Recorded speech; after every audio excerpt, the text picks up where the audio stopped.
We've been talking about a Godzilla show for an hour, and we have not talked about monsters for more than like 30 seconds total. That's how bad of a Godzilla show this is.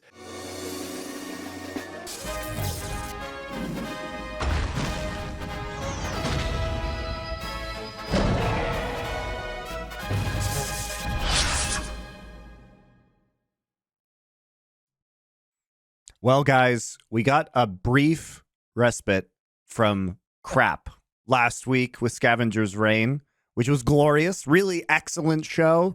Really was. Even Loki was good. So maybe we got even a longer break from garbage, but we're right back in the dumpster with Monarch. Legacy of Monsters. Why did we want to watch this? I mean, like, I've seen all the new Godzilla films, right? I saw the 2014 Godzilla. I saw Godzilla versus King Kong. I saw like the King of Monsters one, or the King Ghidorah one. I saw there must have been another one at some point. Yeah, Skull Island. I watched that. Also starring Loki star Tom Hiddleston as well. Coincidentally, he wears a gas mask and cuts apart flying bat things with a machete. It's an interesting movie.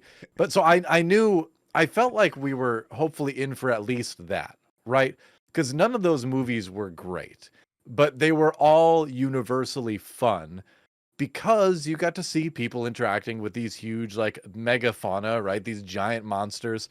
And we haven't gotten giant monsters in this show. We've just gotten giant family drama. And that's it. And I don't want to go any further, because I know we gotta do a little bit of an intro first for what this show is. So I'll let you do that, and then I'll get into how disappointed I am with this show. I was kind of excited for this, and we are going to be talking about the first 5 episodes of the show today. As of when we're recording this show, only 6 episodes have been released, so we will follow up with the second group of 5 episodes whenever that happens. They've been being released weekly. So I was excited for this just because it's a Kurt Russell show. I like the conceit of the fact that they're using Kurt Russell, and they're using Kurt Russell's son, Wyatt Russell, to be younger Kurt Russell, which is like, that's kind of a cool idea. I enjoy that aspect of it, because they're doing multiple time periods.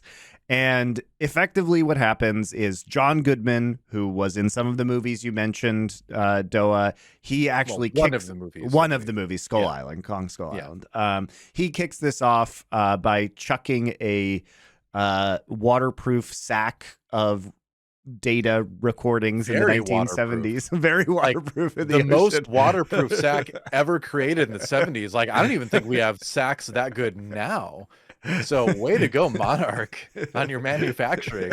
That, like, boutique bag brand is really where Monarch's bread and butter should be. That's true. They could make a lot of money.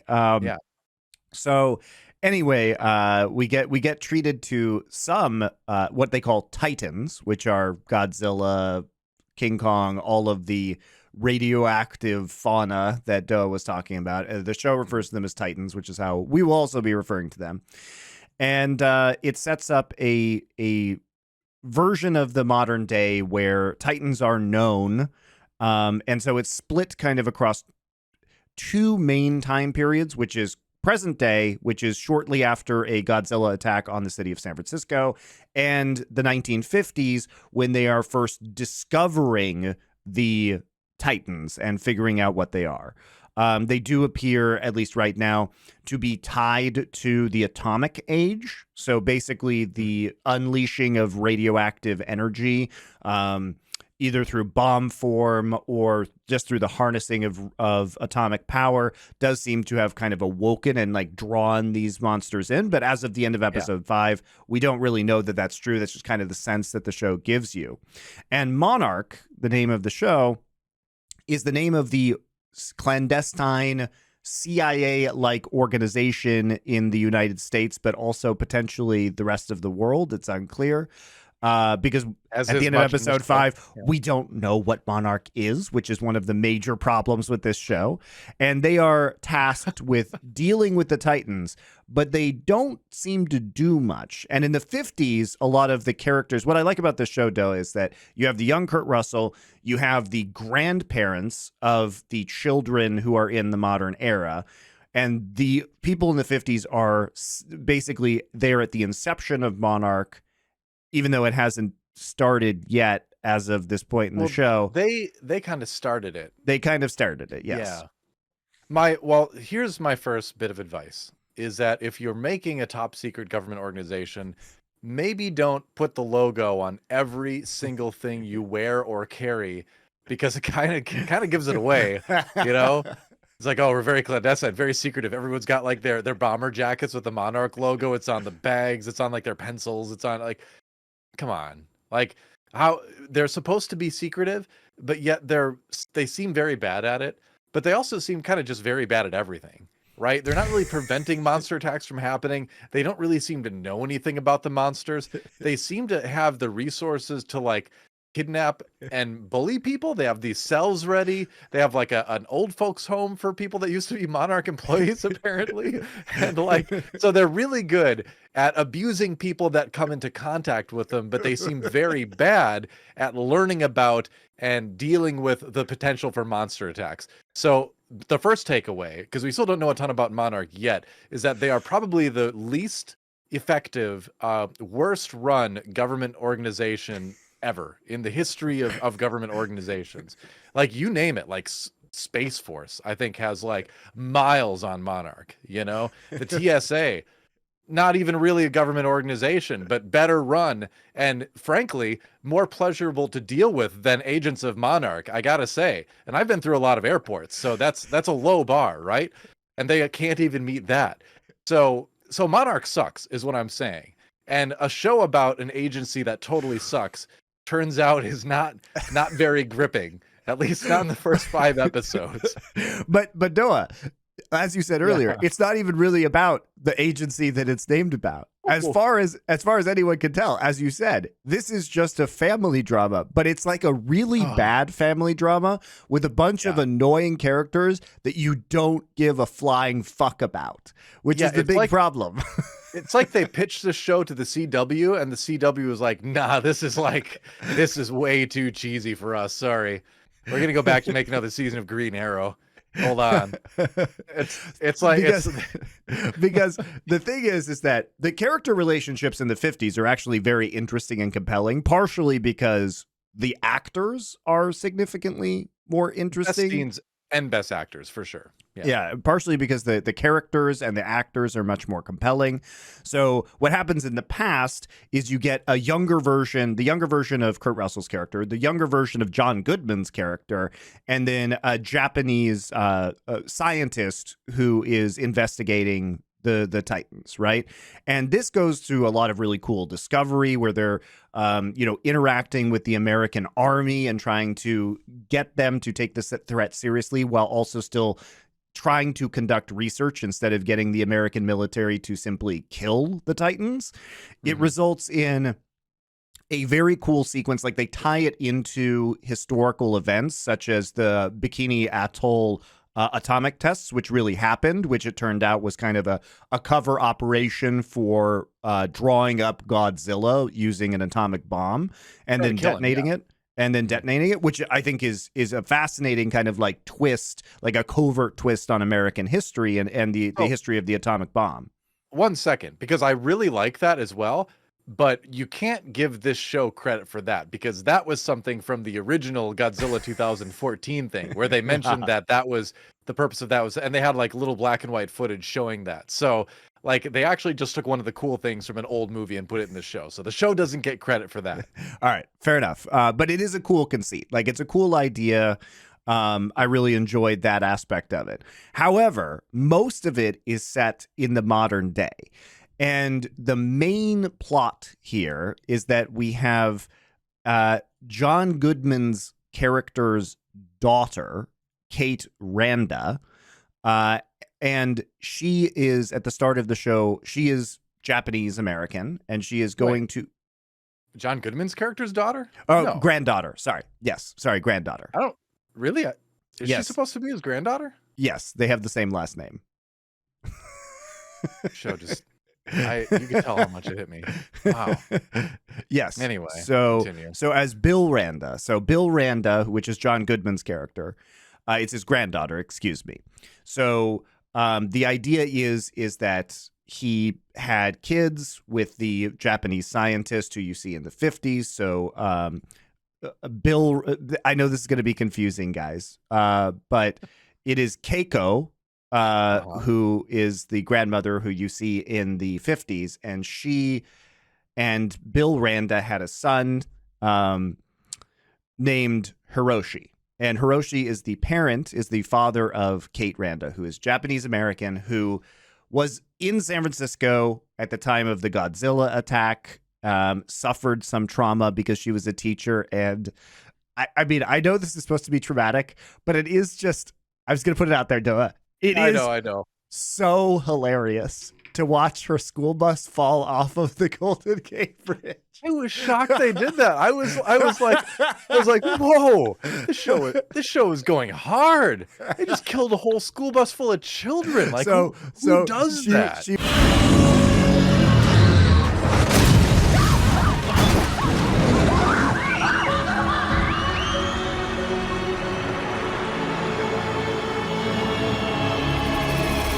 She was on a school bus with her children from her middle school that she taught at when the Godzilla attack occurred. And of course, right when Godzilla comes to the Golden Gate Bridge, they are on the Golden Gate Bridge, naturally. And then, of course, DoA, right when Godzilla breaks through the Golden Gate Bridge, it breaks off at exactly the right point where her bus is to be hanging precariously over the edge, and she can't evacuate all of her children from the school bus because they won't move out of the school bus, and then they all fall to their death at the opening to the San Francisco Bay, and then she has PTSD from this, which is actually a major and important plot point that is also very lame, which we'll get into. But it is, I know it's supposed to be tragic, DoA, but it is kind of super funny. It's like, it's too much because it's so melodramatic. Yeah. But it's also, like, in a realistic sense, too much trauma to give your main character right off the bat. Like, that's way too heavy to give your main character that she has to feel responsible for a busload of children dying. Like, you can't put that on your main character and have them like soap opera shit, man. It really is a little bit too much to give your main character, to saddle her with the knowledge of potentially her causing the deaths of all of her school children, which is a horrible thing. But again, you know what this reminds me of, and you didn't watch the show, which was smart of you, but the first season of The Wheel of Time, there's a character named Perrin Ibarra, right? One of the main three characters in the series. And in the first episode, they decide to give him a wife, which he didn't have in the books. And they decided to have him accidentally kill her with his own axe because he thought she was like a monster or something. And then it's the same thing. It's like, now this character is saddled with this, like, almost, incomprehensible trauma, right? How do you move on as a character? And you're supposed to be like, oh, adventure time. It's like, yeah, that worked in the books because he didn't have any of those attachments, but now you ruined him. And so with this character, I kind of feel like the same thing, where it's like, and she understandably breaks down at kind of every possible opportunity too, which is lame from a character standpoint, because it's like, we don't want to watch our main characters just curl up into a ball whenever the least little bad thing happens. But at the same time, like, that's her character because she is that traumatized. So it's just not good setup.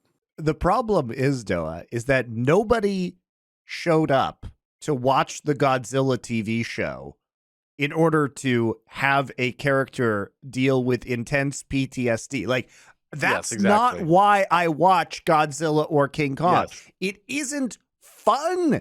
It isn't fun, guys. It isn't fun to watch 5 episodes of her dealing with this crippling PTSD. Yeah. And, like, I know that kind of thing is, like, real, and people do have to struggle, sadly, with that type of thing every day. But that's not what these shows are about. These shows are about, like, crazy adventures and mysterious things and giant monsters. It's supposed to be fun. And yeah, you can't saddle your audience with that kind of trauma as well. So the first 5 minutes of the show, I thought nailed it, right? They have John Goodman running through the jungle. It's like, legacy of John Goodman. I can get behind this. And then, like, oh, the giant spider thing from Skull Island from that movie is chasing him. And then, like, this huge crab, like, comes out of the rock. And I'm like, you get this big, like, monster versus monster thing right at the beginning. I'm like, yes, that is what the show should be all about. But we're constantly like drama blocked by all the human drama. And like there's things that I think are good setup as the impetus for an adventure, right? Like Yeah. this, the two characters, their dad, they end up being like half siblings, All right? right. Because the hold dad up, had hold up, two hold up, hold up, families and all hold up, that, hold you up. know? We have Oh, to you want explain this first. Yeah. So okay, I basically, was going to. Go ahead. Okay, basically, Kate Randa Yeah. ends up going to Japan after the Godzilla attack because she's looking for her father, who disappeared shortly before it happened. It turns out her father, who is John Goodman's character's son, had two lives and two families. He had a Japanese family and he had an American family. And so there is a son named Kentaro, who is one of the main characters, and his, I guess, former girlfriend / its complicated relationship person, May, who is a terrible character. All of them are terrible characters, if we're going to be honest. Characters. They're all Yeah, terrible I was gonna characters. say. Yeah. So basically, Kate follows this trail of clues into Tokyo to find her father's other apartment, which is inhabited by another woman who is Kentaro's mother. And so they figure out that he had been living a double life, basically, in both the US and Japan, had offices in San Francisco and in Tokyo as well, which they go and investigate, which is a main part of the series. He was working for Monarch just like his parents did, we assume, even though that's not conclusive. Or was he? At the end of episode 5, we don't know. But essentially, the problem with this show is that the family drama of the double life, and both of them being traumatized, both of the 20-something-year-old kids who are part of this show, part of them, a main focus of this is them being traumatized by the realization that their fathers lived double lives, on top of the fact that Kate has this PTSD from the Godzilla attack. And that is not joking, guys, like 90% of the show. And that is why this show sucks. Don't forget, too, that Kentaro, of course, has the additional trauma of his existential crisis of should he be an artist or not, which we really, really don't care about at all, because his art is stupid, and it's and his inner conflict is stupid, and like his relationship with his ex-girlfriend is also stupid. Let's talk about her for a moment. She's like a cool hacker person. Like, yeah, that might have worked in the 90s, but like these days, it's like no one really believes people live this like, kind of hack, and she's got a mysterious past. There's all this mystery, but we haven't gotten any progression on any of it in half the show already. What? And so this character too, like she's sticking around with them, and I don't really know why. Like she's like, oh, I should just leave. I don't like, I'm like, yeah, you should leave actually. Like I'm rooting for her to just ditch everyone and just go back to like whatever life she lived before, because that would actually be the smart thing for that character to do. And yet she decides to stick around through frostbitten legs and her apartment getting ransacked and having to hang out with her ex-boyfriend all the time. And there's like no reason for this character to be helping. And maybe at the end of episode 5, it seems like she might be turning them in. She might be betraying them to which Monarch. Which is the first realistic thing I've seen any character on the series do, actually. And I should specify that I'm leaving the entire 1950s timeline out of it because I like that timeline and that character. If we could just get a show of that would be much better. But the modern day stuff is terrible. This is on Apple TV, of course. I've noticed that they take every opportunity possible to include an Apple device noise of some type, whether it's a ringtone or an alarm. And I'm like, who are these kids? Are they like 70?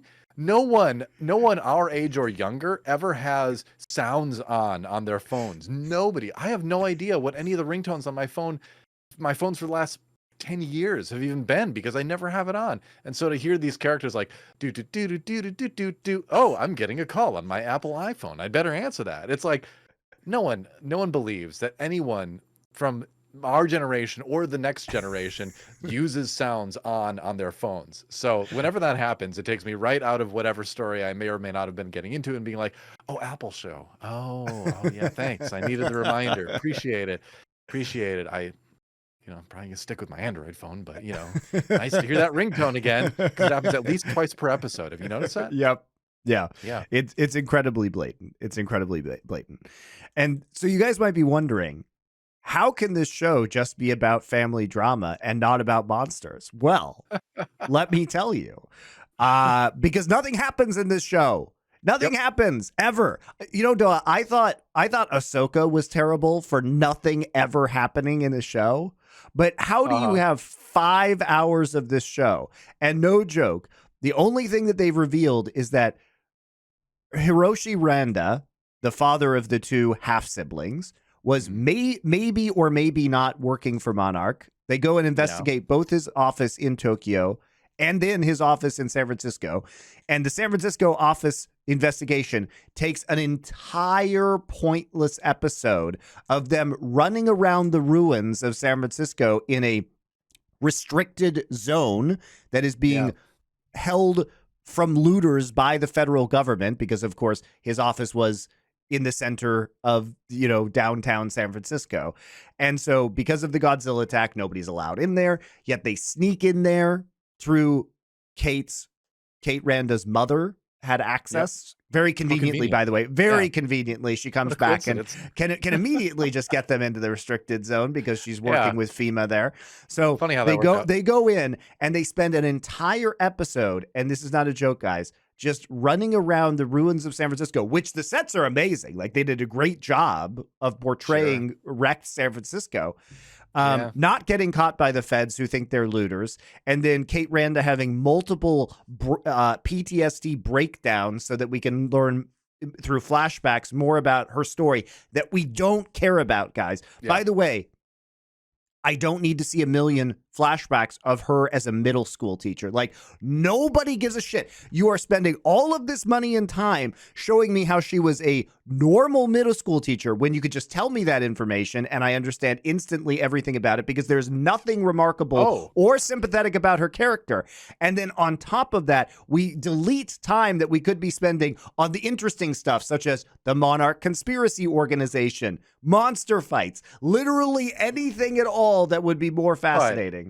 But Monty, aren't you really interested in the fact that she had a girlfriend, but then she was also sleeping with another girl? Like, doesn't the fact that now we have another reason to like her even less because she appears to be cheating on her significant other, doesn't that make you want to watch this character more? Isn't it great where it's like that person curling up into a ball because her PTSD was also kind of an unsavory individual too, who was like, you know, kind of deceiving the people in her own personal relationships? No, I don't either, because she's a totally uninteresting character. How about this? It's also her relationship status has no, like, they use it and her own cheating as a way to show that she is kind of repeating the same mistakes that her father made without knowing it. But here's the thing, guys. I don't care in a show about Godzilla about intergenerational family trauma. This is not a slice of life show. Like, this is not a drama that is well crafted and makes me care about the characters, because DoA, the problem is that the characters are all deeply unlikable. So I do not Kate and Kentaro and May, the 3 young characters in this timeline, are all deeply annoying and so stupidly uninteresting. And the one character I do care about in the present timeline is, of course, Kurt Russell. And I have to wait like multiple episodes for Kurt Russell to even get involved in this show, despite the fact that this show is billed as a Kurt Russell vehicle. And yes, I like Kurt Russell and I want to see Kurt Russell. I do not want to see some fucking Zoomers rolling around with their weird trauma that I don't give a shit about. So Kurt Russell, all right. Oh, one more thing about the Vegas thing before we move on. Not Vegas, the San Francisco ruins exploration episode is that my favorite part was when they had to like hide from the army, and they're like, oh, I'm gonna throw the bag. Oh, it's just some cats. And then they go around the block and immediately start singing songs to each other. You wanna know a good song? Morte, morte, morte, morte, morte, morte, morte, morte, morte, morte, morte.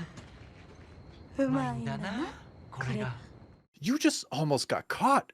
You have to try to be quiet. Why are you singing now? Like, the characters are so stupid. And this is what the show does. One of the things I hate the most, where they progress the plot by the characters doing dumb things over and over and over again. It's like, that's the entire way they move it forward. You know, it's like, oh, now they have to run from the army again because now they got caught because they were singing songs and walking around the ruins of San Francisco.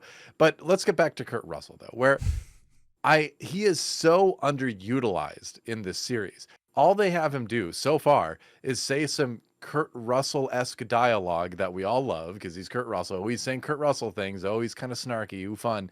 And he delivers it wonderfully because he's Kurt Russell and he's great at that kind of thing. But he's like Christopher Walken, right? Where he's kind of the same character in every movie, but you really like that character, so you're happy to see it come up again and again. But the only thing we know about his character is that he might be too healthy for his age. That is the only thing we've learned about his character, maybe. So yeah, I think so far Kurt Russell's character has been incredibly underutilized. He seems like he could be interesting, but we don't really get to see him do anything interesting or really reveal anything interesting. You know, he helped them break out of an old folks home, but like, you know, that with really very didn't minimal make any sense security. either. All he had to do was take some garden shears and clip off his ankle monitor, and then drive a minivan through a wooden Japanese gate, and then he was free. And then he managed to get to Korea, and then he managed to get to Alaska before they actually caught him. Wait, let's talk about Kurt Russell's great friend Duho, right? Which, by the way they say it always sounds like they're saying duo, like pronounce his name correctly at least. But so I'm supposed to believe that Kurt Russell has this friend in Korea that was just working security in the army or whatever, and was just waiting for his friend to show up so that he could betray his job and throw his entire career away, in the spur of the moment, then fly to Alaska. And so we know this person, Duho, must be a great friend of Kurt Russell's. They must be really close because he's literally given up his entire life and career to get them out of Korea to Alaska for some reason we're never told. We don't know what their background is. We don't know why they're such good friends. And then they get to Alaska and he immediately dies and nobody cares. Nobody cares. Everyone's just like, oh, well, Duho's dead. And then they just move on. Like with all the other trauma that's affecting these characters where it's like, oh, the kids, oh, my family, oh, my art, it's like when someone they meet and who really helps them out violently dies, everyone's like, well, that's our duo. I know. Kurt Russell never mentions him again after that point in time. Never seems broken up about his friend's death. And not only that, DoA, but the entire Alaska sequence. So ostensibly they're all going to Alaska because this is where Hiroshi Randa, the dad of the two kids, went missing. So they find some evidence that they need to go to this remote place in the mountains of Alaska. So they drive a beat up plane. They fly a beat up plane from Korea, which is, it's a long way. Stretches credulity. And by the way, DoA, remember that they are all coming from Japan. They get on this boat to Pohang, which is a port city north of Busan in Korea. Yeah. So they went west, first of all, away from Alaska. So they immediately, as soon as they get to Korea, jump in this plane. And when they arrive in Alaska, DoA, in one of the most puzzling plot holes, they suddenly have all of the winter clothes that fit them perfectly for the characters that they would not have known were coming into this port city prepared for Alaska so they wouldn't die in the freezing night of Alaskan winter. So they spend an entire episode discovering a Titan and then wandering around the wastes of Alaska. And this takes an hour for I have no idea what reason until they eventually are picked up and saved and then put in a secret clandestine black site prison by Monarch and then not even really interrogated. Keep in mind, though, that Kurt Russell's character Lee was supposed to be in basically solitary confinement for the last who knows how many years. So how in the world was his Korean friend ready to bail them out right then? How did Kurt Russell even know that he would be working that day or even be living there or living at all? None of this is explained because they don't show us that having any contact with each other. And be ready with all of the clothes that they would need to not instantly die in Alaska when they crash land on a glacier. Does he have friends like this all over the globe, just like ready to throw their entire lives away for him? He must be just like the greatest guy ever. He's like, he never forgets my birthday. The card is always there, so I'm ready. I've got my closet full of clothes for every size person he could possibly bring with him. I've got the plane ready to go. I'm ready. I've got my plan to like just beat up my coworkers and get them out. Like, and then I'm ready to be left for dead immediately. Oh, I love the part where they were being chased by the monster that is obviously much, much faster than them. And when they start running away, the monster just stops running, which has been running and jumping. And it starts just walking slowly behind them. I'm like, why are you walking, monster? And then suddenly, snap your fingers, quick as a cut, we're in a cave. Even though they've been shown to be on this wide open ice plain with a monster right behind them, suddenly they have teleported to a cave opening. Somehow, and the monster, which can destroy a plane and tear through metal with no problem at all, just for some reason doesn't really want to get into that cave, doesn't want to violently attack it or anything like that. So that whole thing where it's like it's the same thing as in the Marvel movies when you want your hero to fight the villain, but you don't want your hero to actually really fight the villain will just throw them, or just punch them and stop using all their powers and abilities. It's that thing again. We talked about this last week. It's that thing again. I hate it. I also just find it. I find this show just hilarious because this show really commits the sin of having. When I talk about nothing happening, there was no purpose for them to be in Alaska. Because did they find their dad? No. But Monty, they found pencil shavings. They found pencil shavings because he shaves his pencil with a knife. Yeah, so they know he's alive. His pencil shavings everywhere, in the snow, in a base, in an apartment. Oh, the pencil shavings. He was here. It's one of the least interesting because it's just not believable. Nobody really does that. No, it could be like a quirky thing, but it's so out of left field. And then the fact that they just find these everywhere, the literal breadcrumbs that they're following for this, I'm just like, how dumb do they think their audience is, and how much of this was really just genuinely bad writing and how much of this was like studioed, I don't know. No, this has to be just bad writing because I don't think the studios enjoy all of this pointless plots. Because like if you just think about the expense of them filming the episode in Alaska and then the episode in the like shattered remnants of San Francisco, these are very big sets that they have to build, but they don't serve to advance the plot whatsoever. So let me explain what I mean by this. So in Alaska, they don't make any discoveries. So they go to Alaska, they run around, there's a Titan that comes out, chases them briefly for a bit, like DoA says, then sadly gives up because it doesn't actually want to kill anybody. I wish it had killed all of them. They don't. Yeah, I wish it had too. Except for Kurt Russell, he can live. But okay, yeah, that's all right. If I would have cheered if it had eaten any of the annoying siblings / May, that would have been epic. Bring back Duho. Yeah, Duho was a way cool better character. He was badass. He was ready to just lay down his life for Kurt Russell. So they all run around in Alaska, but they don't actually find the character. They find no information that gets them any closer to understanding what their father was doing or what Monarch does. And in fact, in the end, all that happens is they get captured by Monarch. So let me explain. They could simply get captured by Monarch in Japan or in Korea and have the exact same result on the plot. And if you say, oh, well, the Titan had to emerge in Alaska, you can literally just make a scene of Monarch going, we've found footage of a new Titan emerging in Alaska, and then just show it, like some recording that they had made of it. Because they have this whole plot line, which is about detecting the Titan in Alaska that goes nowhere, where they have to build yet another set of this woman in the desert, in the American desert, in an RV for some reason, with this old piece of technology, giving us the exact same information that we receive from the characters being in Alaska. So we have two ways to get that same information. Could have just used the RV scene, just saying. Then we go to the San Francisco episode.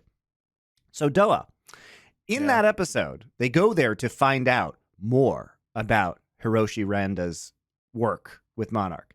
What do they discover?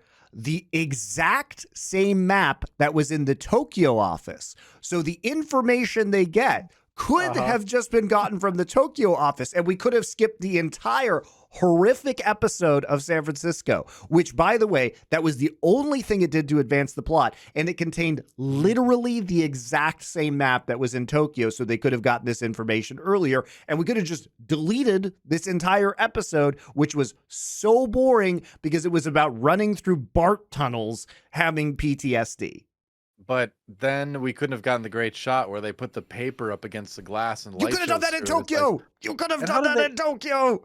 How did they know how to arrange that, by the way, so that it, it lined up correctly? There's a lot of very, very kind of shockingly coincidental things happening with there. But do you remember in Alaska too, where Kentaro was like, I saw a golf ball building from the air. I must find it. And everyone's like, well, no, but we see like light over there. That could be a town. He's like, no, I saw the golf ball thing. I'm going to go find it. And they're like, well, you're going to die. And he's like, I'm going to go. And they're like, all right, see ya. And they just let him go. They just let him go. Wanders off into the snow in Alaska by himself. He's almost certainly going to die. They were just like, well, he said he saw a building, but we don't believe him. But if he's willing to go die for it, fine with us, And I believe Kurt Russell's character would take that perspective, but not any of the other people.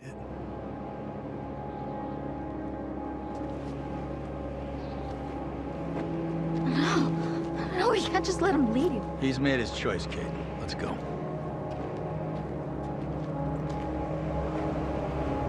So, and then, of course he does, and he's going to, and it's just stupid false drama. But, that kind of thing happening is just so indicative of everything happening in this show. Like, we have this flashback of Kentaro and what's his ex-girlfriend's name? Kay? May. I'm trying to remember. May. Where they like meet and they hook up right after they meet, and then they're in bed together, and for some reason they start talking to each other with the slowest pacing I've ever heard two actors speak to each other. I thought the dialogue in Twilight was wooden, but then I saw this and I'm like, did they both like huff Valium before this scene? Tell me why you don't want to go to your gallery opening again. Why does it matter to you if I go? Well, it doesn't. Why are they talking like this? And they're like, oh, it's like the director was like, okay, you just did the deed. You're very, you're kind of basking in the afterglow and all that kind of stuff. So be very calm and at peace. But they just like slowed down as if they were like running out of batteries or something like that, which I could believe because they deliver lines like they are androids pretending to be people. So so that happened too. It's all coming back to me. I honestly feel bad a little bit for the actors in this because look, they are terrible. Like there's no, I was gonna say, because I'm usually me. Okay, so usually I'm the one on this show that's a lot nicer to the actors too, because I realize that there is a certain amount of direction that goes into this too, right? Where it's like, as an actor, your job is to fulfill the director's vision, right? And so if they want you to deliver a line a certain way, even if you don't necessarily agree with it or understand it, you trust their vision, right? So to a certain extent, I believe there is a level of culpability that you can't place entirely on the actors. That said, there is a line, and I feel like this show crosses it to an extreme where it's like it's really kind of like some high school play levels of drama. Yeah, like I'm sorry, it's just not good. Yeah, to be fair to the three like younger actors who are in the present day in this show, they aren't given much to work with, and their characters do suck. No. And it's hard when your character, it feels like the writers tried to make them as intentionally annoying as possible. And all of them are just one-dimensional, and their one dimension is annoying. So I do feel kind of bad that these actors were cast, or like they don't have much to work with in this role. But that said, the trio of Anna Sawai, Ren Watabe, and Kiersey Clemens, who play Kate Randa, Kentaro Randa, and May, who doesn't have a last name as far as I know, are terrible. They are really, really bad.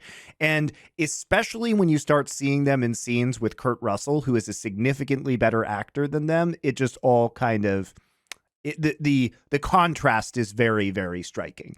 And this is in contrast to actually some good acting that is done by the actors in the 50s, where you really get a much better sense of their characters. But those characters are also they have much better writing.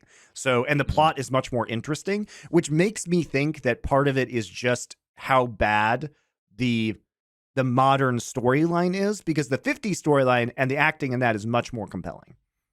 It is strange, because it's strange how you have such a disparity between the quality of the scenes and the different timelines. And part of it, I feel like, I just feel like I get the vibe of like the actors in the 50s timeline are just having more fun, and they're more committed to their characters, and they're just enjoying themselves more. Where it's like the actors, and honestly, I would include Kurt Russell in this too, where like he's being Kurt Russell, but there does seem to be like a bit of like lifelessness to it compared to like other things I've seen him in, where it's like nobody really seems committed or super interested in what they're doing in that timeline. I feel like it shows. I feel like you can get there's like this like intangible feeling when the actors don't seem committed, they don't seem interested. I don't know how to really explain it other than that it's just like a vibe, that I've noticed when I've been watching things. I really feel like you can tell when the actors are enjoying it and really buying into it, and you get that from the 50s timeline. You don't get that from the, modern day timeline. It's very apparent. And, yeah, sure, if the writing is bad, I'd have a hard time, getting into it too. But, it's striking in the show in a way I don't really think I've ever seen before. Yeah. It is interesting that we've watched two shows in a row now, where it's about characters and then flashbacks to unlock more about their past.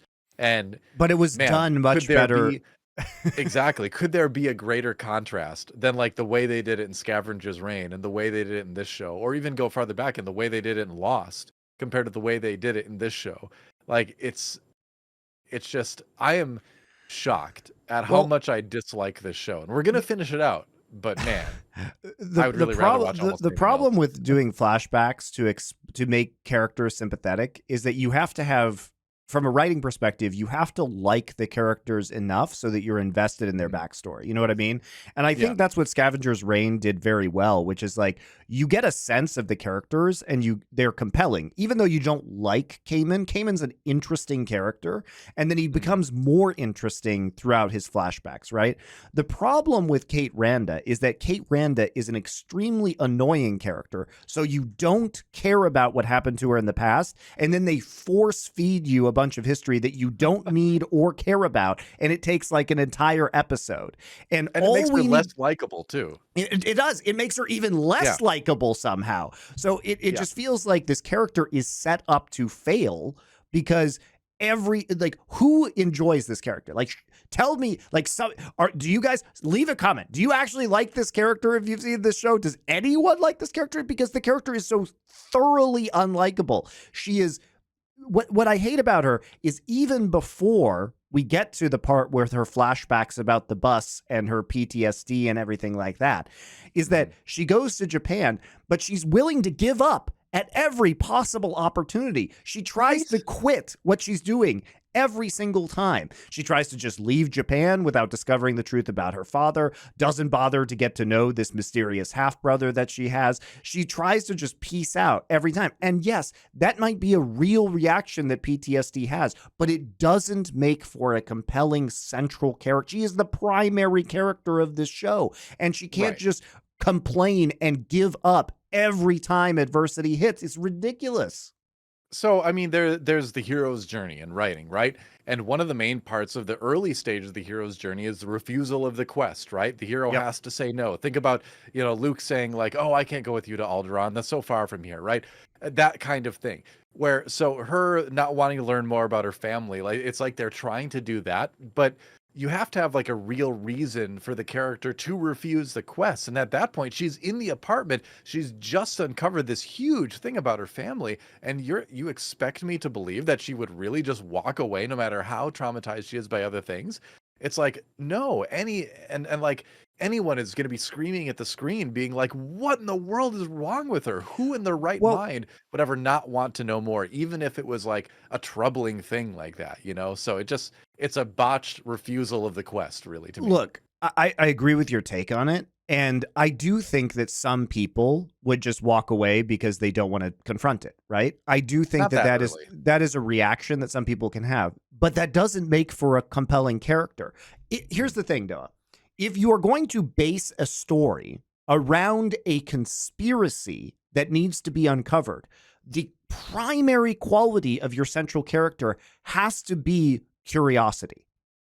Yes. It has What to if be you did- curiosity. So you Yeah. can't present me with a character who is so deeply incurious that she doesn't want to know the secret about her own family and then expect me to believe that she is going to be the primary impetus of uncovering a vast government-funded global conspiracy about the Titans. Like you cannot have that character be your protagonist.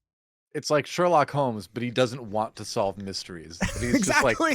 he's just like pushed into things by other people that are like, Sherlock, you really should go and investigate this office. He's like, oh, I'm just not that interested in like the Hound of the Baskervilles. Like obviously, like it's nothing. Forget about it. They're like, well, you should really go to this office. He's like, oh, okay. It's like, I found some evidence. It's like, well, doesn't that pump the other thing? Yeah, but who cares? You know? It's I'm more that. That's interested what in we're my getting. dad. Yeah, that's right. That's right. You know that my dad had like an affair with another lady, and I've got another brother. Like, oh, that sounds interesting. What did you learn about that? I didn't really care. I didn't want to learn anything about it. Sherlock. So that's what we're getting. We're getting like Sherlock Holmes, but he hates mysteries. You know. All the trauma, that's my none point. of the Like, interest. Man, I buy into a fact that some people would just go into denial and not want to confront it, but unfortunately, that doesn't make a compelling TV series, so you just can't do that. Yeah. Like, you just can't write the character that you cannot portray the lead character in that fashion. Because to your point about the Hero's Quest, Doa, what makes the Hero's Quest remarkable is that, you know what stories we don't hear about? All the people who fucking quit. Yeah. Right? Yeah, I think Samwise even has a speech about that in Lord of the Rings or something, right? But it's like you can have a story where your protagonist wants anything in the world but to be the protagonist, but usually you have to frame that in comedy because it's so absurd, right? This is not a comedy, at least not intentionally a comedy, even though there are a lot of like really hilarious things that happen in this show. Rip Duho.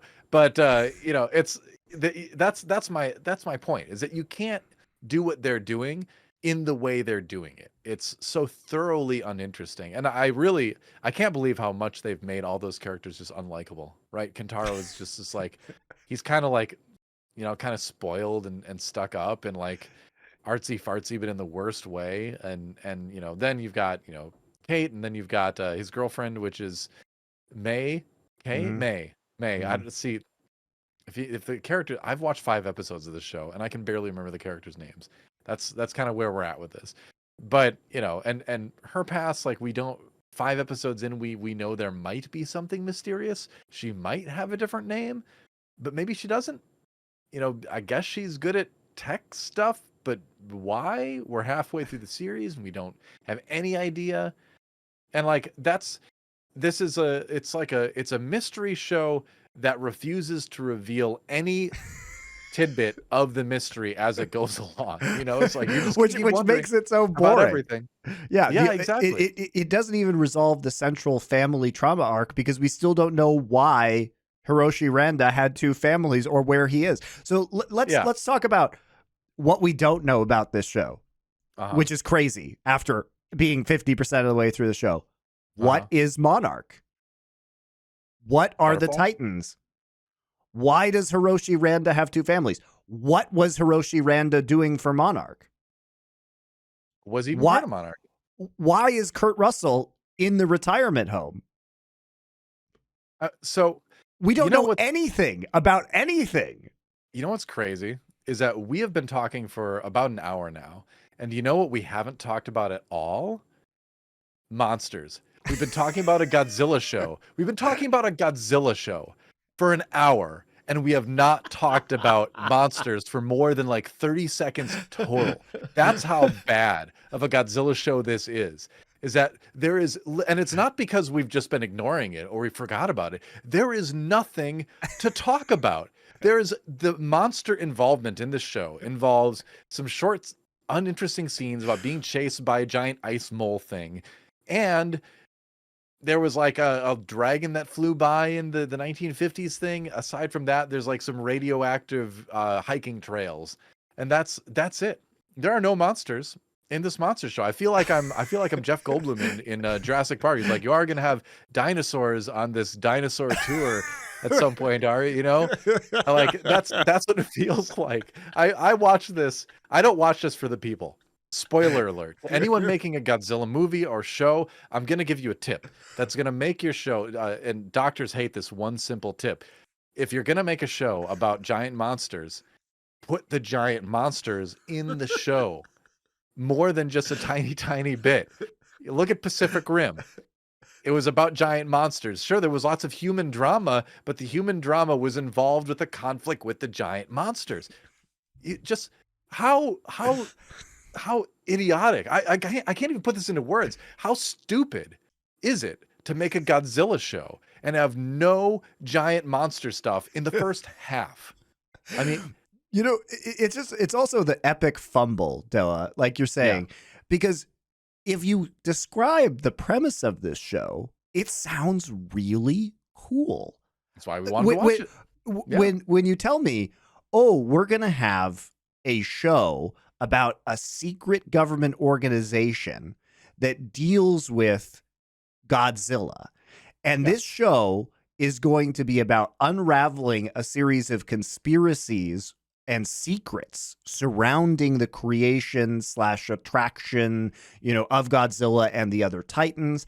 And you tell me that this show is going to star Kurt Russell, who is a very famous action and sci-fi film actor.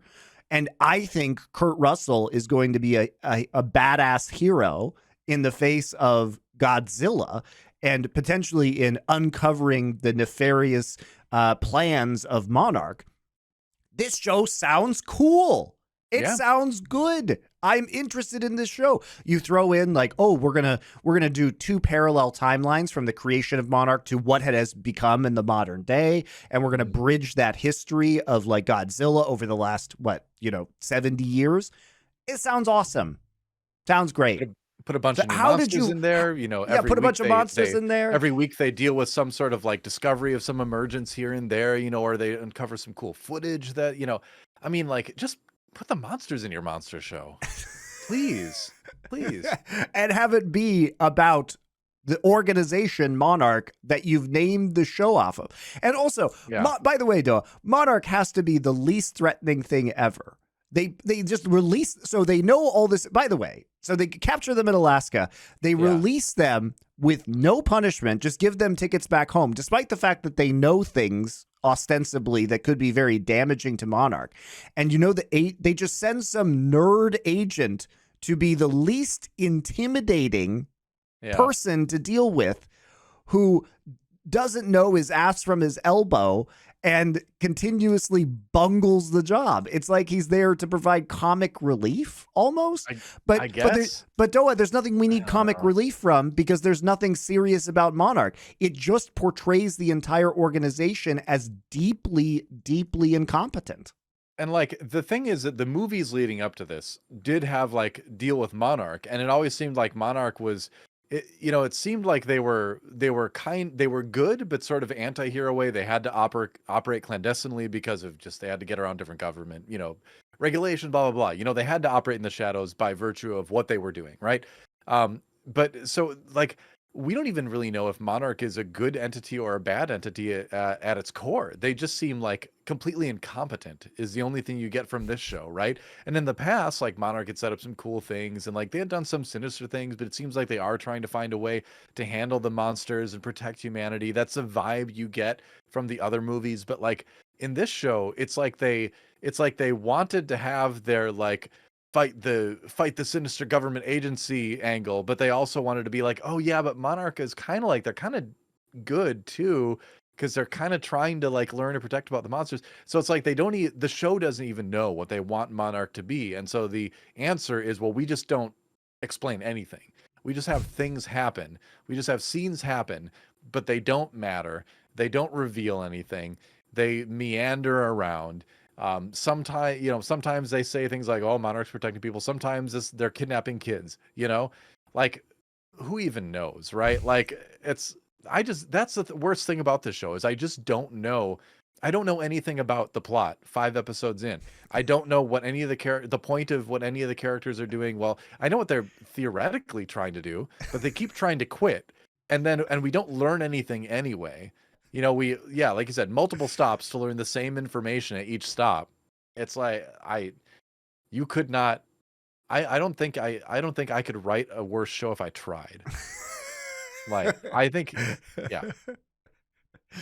Well, I don't know what else we can say about this show. No, I think we've covered basically everything that is absolutely god awful. It's depressing because this show had a huge budget and I think could have been great. This could be a great show. Maybe next time we get to talk about some kaiju, or maybe next time I'll be wearing a hoodie that says Anti-Kaiju Club, because apparently that's the hoodie everybody who's making the show is wearing. But and again, the only scene we saw Godzilla in, where he's wrecking a bridge, whatever, that's from the old movie. That happened. Bikini Atoll, that's from the old movie. So any of the kaiju stuff that's happened, like, it's not because of the show. It's just because they pulled those scenes basically from the old Godzilla film from about 10 years ago. So yeah, the only good kaiju scene in this entire show was a crab versus spider fight in the first 5 minutes of the show. First 5 minutes, great. Totally downhill, went off a cliff, just like that crab and spider did. After that, dead in the ocean from that point on. I like how we still don't even know what happened to Bill Landa after that point in the 70s, because he just kind of vanished too. Yeah, maybe it'll be a big reveal. Hey, I like John Goodman, so bring him back. Him and Kurt Russell can be like the dynamic kaiju action duo. That sounds good to me. And Samuel L. Jackson, another crossover because we did Secret Invasion, but he was in Kong Skull Island, and his character was actually pretty cool in that movie. Dead, but very cool. Dead now. Well, yeah, I wouldn't hold out hope. We will be back. It's going to take a few weeks because the show is coming out weekly for this show to finish, in which case we will probably have another hilarious episode where we lambast it. However, unless we give up, like all the characters in the show really inspire us to do. Yeah. No, DoA, because we're not like the characters in this show. That's right. We can be better. We can be better. We are going to be doing a Rebel Moon next week, though, which is Zack Snyder's new movie, which does look terrible. So we're gluttons for punishment. However, it is a major movie that is coming out on Netflix a couple days after we're filming the show. It will be already out by the time you guys see the show. So you can look forward to why we tell you probably not to watch it unless it's sneaky good, which it won't be. Who knows? It's got an amazing story behind it. Like how this movie came to be is really crazy. It's connected to Star Wars. We'll get into all of it next episode. But I'm looking forward to watching it, but I'm dreading it at the same time. As with many things I watch on this show, except for Surf Ninjas. I love that movie. And Scavenger's Reign, super good. Oh yeah. All right, we'll be back next week, guys with Rebel Moon.